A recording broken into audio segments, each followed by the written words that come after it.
Hey YouTubers, it's Charlie. So since I already posted a non-spoilery review of Gotham, this video is going to be a top 10 from episode 1. Based on what you guys were tweeting at me during the episode, I saw that a lot of you were just divided. In terms of quality, I'll just say the pilot and the regular series usually look very different. Usually things change quite a bit from the pilot stage. When you consider shows like Agents of S.H.I.E.L.D., sometimes it can take half a season for a show to find its legs. So if any of you had issues with the premiere, just stay with it for a while. Fox already ordered 16 episodes. That's what season 1's going to be, 16 episodes. They've only shot some, so they will be able to address feedback. Just in general, I thought it was a lot of fun. I think it made a lot of promises. Hopefully it'll get a chance to deliver on those. On to Gotham Top 10. So careful for spoilers from the episode if you haven't seen it yet. I'll wait just a sec. Number 10, Selina Kyle's introduction. This reminded me of the beginning of Tim Burton's Batman, at least in the way that it opened up with a mugging. It was Michael Keaton on the rooftop that time, but essentially it opens with a crime being committed. And I like that they tied her to the scene of the Wayne's murder. There are so many different Batman titles in the comics, I can't remember if there was ever a version of the origin story where Selina Kyle was present at their murder. So I'll say this is something new to the show. It is just a way to bind their characters across time and space. In fact, I'll bet that in season 1, Selina Kyle and Bruce's stories will be good mirrors for each other. We'll actually be able to test that theory next week because it's basically like a Selina Kyle-centric episode. But on to number 9, the actual murder. This scene has been done in every single version of every single Batman story since the dawn of time. The thing that's different each time is what people use it for in the story. In this episode, the murder is going to be the MacGuffin of season 1, or at least finding the identity of the murderer. Apparently, even the most powerful mob boss in the city has no idea who did it. So in case you missed it, Falcone is the boss of bosses in Gotham right now. You could call him the big bad, but he's morally gray, not a straight up psychopath. Jada Pinkett Smith's character is also a mob boss, but she answers to him. None of them seem to have a clue what's going on, so I think it's a little too soon to guess which villain did it, but with the way that things come full circle in most murder mysteries, I'm guessing that Bullock or Barbara Keane's father or someone close to Gordon had something to do with it. I'll just continue to talk about this as we see more episodes, because hopefully they'll just tease it out as we go along. But on to number 8, Bullock's introduction with the newspaper. This was also a callback to Burton's first Batman movie when Vicky Vale was talking to Alexander Knox. He makes that comment about giant flying bats in the crime wave of the century. As dark as Donald Logue got in the episode, I like to think that he had a good laugh whenever he was doing this paper scene. His Bullock isn't quite as angry as the older version we see in the animated series, but he is pretty dark. I'm really interested to find out how he's connected to all the big players in the city. I definitely think he's on Falcone's payroll, but he isn't out to hurt people. He's not evil. Donald Logue is one of the major actors on the show, so of course he's going to get his own episode. Hopefully we'll get some backstory and we'll find out how he turned out like this. Number 7, Meet the Penguin. He's one of the first Batman villains we meet in the episode, and I believe he's supposed to be in his early 20s at this point, like 10 years older than Bruce. The whole episode was mostly dedicated to him, even though they were cramming in a lot of other characters. It was the pilot, so of course they have to cram in a lot of extra characters. This is really interesting. His mother is going to be played by Carol Kane. This is an actual image of her from the set. Don't you feel like you would turn into a supervillain too if you grew up in a house like that?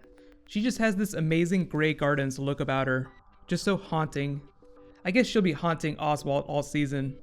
But talking more about the Penguin persona, you can see that he obviously hates it when people call him the Penguin. They didn't fully explain why that is, but he does limp as Gordon kind of walks him to the end of the pier, and he even gets really pissed. I actually like this. He got really pissed whenever Fish Mooney called him that, even though he was staring murder in the face. When he killed that man at the end of the episode, I think that's just to imply that he's on the downward slope of sanity. He's definitely coming back, by the way. I mean, there's no way he's going to stay away. He's one of the big characters of the show. One of the things about the Penguin character that makes him a little bit more interesting than other Batman villains is that he has been good and bad in the history of the comics. Like, there's been periods where he's tried to be legit. Based on his comic book character, you get the sense that he just wants to build something of his own. The reason he's a Batman villain is because of what he does when he's pushed. Number 6, on to the next Batman villain, the Riddler. Edward Nygma is working in the police department, so we'll get a lot more of him soon. He was barely in this episode, but that's just because it was the pilot. He's also worked with the police in the past in the comics, like as the Riddler, like helped them solve cases in exchange for money or time off of his sentence. I'm interested to see if he's already committing crimes or if we'll get to see him have that mental breakdown and just start going nuts all over the city. He seemed to go a little bit crazy when Gordon answered that riddle of his. It seems like Enigma Goes Crazy scene would be way too much fun for them to not do, so maybe not in season 1, maybe season 2, or at some point we'll see him just absolutely break down. I'm hoping it'll be like the Michelle Pfeiffer Catwoman transformation scene from Batman Returns. When you go back and rewatch scenes like that, you just have to admire the attention to style. I feel like TV is a place where they can have more fun like that, especially since it looks like this version of Gotham is inspired visually by Tim Burton's Batman movies. And add to that, the Riddler's always been one of the wackier Batman villains, so I feel like him going nuts on screen would totally be in character. On to number 5, meet Poison Ivy, who lives at the corner of 4th and Grundy. This is really like two things, so I'll talk about Grundy first. Arrow did Solomon Grundy in season 2 with the whole Mirakuru Army of Blood storyline. He did not die, because Grundy can't die obviously, but on Gotham, this is just meant to be an Easter egg. I don't think that he's going to be coming on the show. Ivy Pepper is still a bit of a mystery right now, like she's almost a non-character, like she barely exists on the show, so hopefully in a future episode we'll see a lot more of her.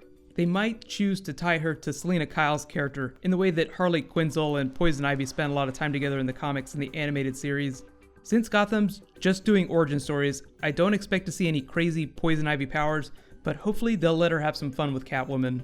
On to number 4, meet Barbara Keene, fiance of Detective Gordon and former lover of Montoya. There's a whole lot going on here. In the canon, her character is always talked about in past tense. She and Gordon are usually divorced by the time he becomes Commissioner Gordon. When Montoya was talking about her past, there were a couple things going on. One, she was obviously referencing their previous relationship. Montoya is a lesbian character in the canon. She also becomes the question, like Montoya becomes the question. So I feel like when she was talking to Barbara, she might have also been referring to some non-sexual extracurricular activities. I feel like I was getting a weird Batwoman vibe. Barbara Keene on the show is a wealthy heiress just like Kathy Kane, and they're both lesbian characters. Or at least Barbara is bisexual, because obviously she's engaged to Gordon.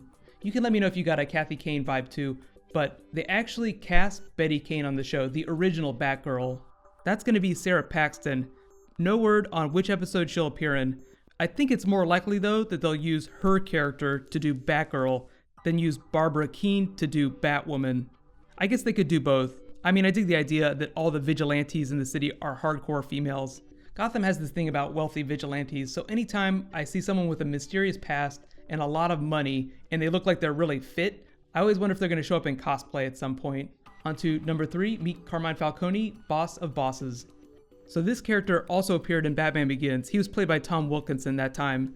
In the canon, he was created to be like Michael Corleone from The Godfather. He plays a really big role in Batman The Long Halloween, which is actually one of the best Batman comic books of all time, so you should read that for a lot of reasons. Falcone's father was also a mob boss. Thomas Wayne saved his life, and as a result, Carmine told Bruce that he could always ask him a favor if he needed it. They followed up on this during Batman Year 1, but here is where it gets really interesting. In the comics, Falcone is also Selena Kyle's father. It's unclear whether or not the show's going to deal with this, but it would be a really interesting way to create more bonds between all the characters. I just generally feel like the more connected characters are, the stronger the stories end up being. On the show right now, Falcone is losing control of the city, so we might get to meet some of the contenders for the throne of Gotham. On to number 2, Gotham Central and all the characters that we have not seen yet. So this is like an Easter egg of omission, like they omitted things, like you notice the things that are not there. There's a whole lot of police characters from the comics we haven't seen yet, especially District Attorney Harvey Dent. Two-Face will be on the show eventually. They pretty much had their pick of the litter when it comes to Gotham Central Batman characters, but if you're looking for good comics to read related to Gotham, the show, you should read Gotham Central, because it's basically told from the perspective of the police. And of course, onto my number 1 thing from the episode, the comedian. Just to be clear, this was not the Joker. What they explained this summer was that they're going to have a string of comedians come through the club. Like each time we see a comedian in the club, it'll be a different person. Fish Mooney, auditioning comedians for a club, is also going to be a meta thing where the show is auditioning people for the Joker. You could also say that naming Jada Pinkett Smith Fish Mooney is a subtle reference to the Joker's laughing fish. That was an episode of the animated series where the Joker poisons the fish supply with his neurotoxin. I just say that because her character is not someone from the comics. There's no Fish Mooney I could find any references to. And no, I'm not expecting to see an actual Joker character ever on the show, but I am expecting to see references to him, which obviously this big comedian bit is going to be a part of. But now it's your turn. Let me know in the comments, what was your favorite moment? And if you spotted any big Batman references, please write them in the comments. I'm going to be doing weekly Gotham videos, so if you like talking about Batman, please subscribe and join the team. We meet every Monday night. I'm also going to be doing Agents of S.H.I.E.L.D. this week. That starts tomorrow night. In related news, there was a new Walking Dead trailer that just dropped for season 5, so I'm going to make that my next video. I'll try and post that tomorrow morning. Like I said, I already posted a non-spoilery review of Gotham, so you can click here to watch it and learn a little bit more about how I feel about the series, and click here to watch my preview of Agents of S.H.I.E.L.D. Season 2. So thank you so much, everybody. Let's high five, and we'll meet back up tomorrow for S.H.I.E.L.D.